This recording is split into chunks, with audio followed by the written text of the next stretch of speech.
Hey! In front of me is Samsung Galaxy J5 2017, and today I would like to show you how you can download and apply animated live wallpaper called Magic Fluids.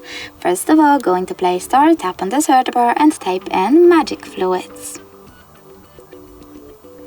Then install this completely free app, that one, from this developer, and simply click on Open. Over here you need to click on those three lines at the bottom right corner, select Settings and choose I accept in the pop-up.